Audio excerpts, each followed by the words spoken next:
ఇటు తెలంగాణలోనూ 2 రోజుల పాటు వర్షాలు కురుస్తాయని హైదరాబాద్ వాతావరణ కేంద్రం తెలిపింది. బంగాళాఖాతంలో ఏర్పడబోతున్న వాయుగుండం ప్రభావంతో రేపు ఎల్లుండి రాష్ట్రంలో భారీ నుంచి అతి భారీ వర్షాలు కురిసే అవకాశాలున్నాయని వాతావరణ శాఖ తెలిపింది. ఇవాళ ఏర్పడే అల్పపీడనం రేపటికి వాయుగుండంగా బలపడబోతుంది. ఈ నెల 27న దక్షిణ ఒడిశా, ఉత్తరాంధ్ర కోస్తా తీరం వద్ద తీరం దాటే అవకాశాలున్నట్టుగా తెలిపింది వాతావరణ శాఖ.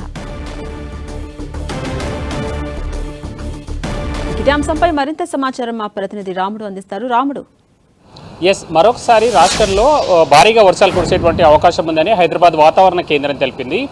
నిన్న ఈరోజు కొన్ని జిల్లాలకు ఎల్లో అలర్ట్ కొనసాగుతుండగా రేపు ఆరెంజ్ అలర్ట్ ఉండేటువంటి అవకాశం ఉంది. రేపు ఎల్లుండి కూడా కేవలం 3-4 జిల్లాలు మినహాయిస్తే రాష్ట్ర వ్యాప్తంగా రేపు ఎల్లుండి విస్తారంగా వర్షాలు కురుస్తాయని ఆ వాతావరణ శాఖ ప్రకటించినటువంటి నేపథ్యంలో అందుకు తగ్గట్టుగా అధికారులు అప్రమత్తం అవుతున్నటువంటి పరిస్థితి ఉంది. ప్రధానంగా మనం చూస్తే ఈరోజు దానికి సంబంధించి ఈరోజు పలు జిల్లాల్లో ఎల్లో అలర్ట్ కొనసాగుతుంది. అందులో మనం చూస్తే ఆదిలాబాద్, కొమరంభీం, ఆసిఫాబాద్, అదేవిధంగా మంచిర్యాల, నిర్మల్, నిజామాబాద్, దాంతోపాటు పెద్దపల్లి, జయశంకర్ భూపాల్పల్లి, ములుగు, భద్రాద్రి కొత్తగూడెంతో పాటు మహబూబాబాద్, అదేవిధంగా వరంగల్, హన్మకొండ ఈ జిల్లాలకు ఈరోజు ఎల్లో అలర్ట్ కొనసాగుతుండగా రేపటికి సంబంధించి రేపు కూడా పలు జిల్లాలకు ఇటు వికారాబాద్, సంగారెడ్డి, మెదక్, కామారెడ్డి, అదేవిధంగా మహబూబాబాద్ జిల్లాలతో పాటు నిజామాబాద్ జిల్లాకు నిజామాబాద్, నిర్మల్ ఈ జిల్లాలకు ఆరెంజ్ అలర్ట్ కొనసాగుతుంది.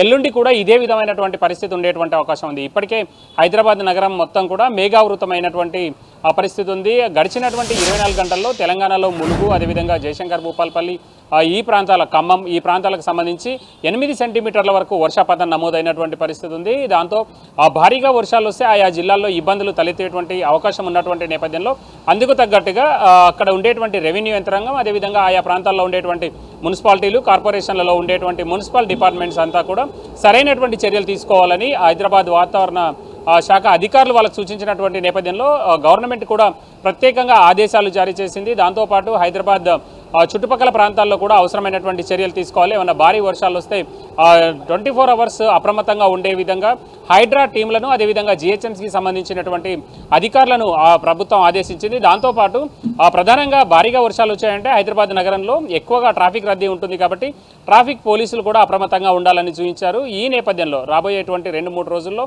మరోసారి భారీ వర్షాలు ఉండేటువంటి నేపథ్యంలో అధికార యంత్రాంగం అంతా కూడా సిద్ధంగా ఉంది. మరొక వైపు చాలా రోజుల తర్వాత అంటే మనం చూసాం గడిచినటువంటి వారం 15 రోజుల కింద వచ్చినటువంటి భారీ వర్షాల కారణంగా హైదరాబాద్ నగరంలో గత వారంలో వచ్చినటువంటి వర్షాల కారణంగా తీవ్ర ఇబ్బందులు వచ్చాయి.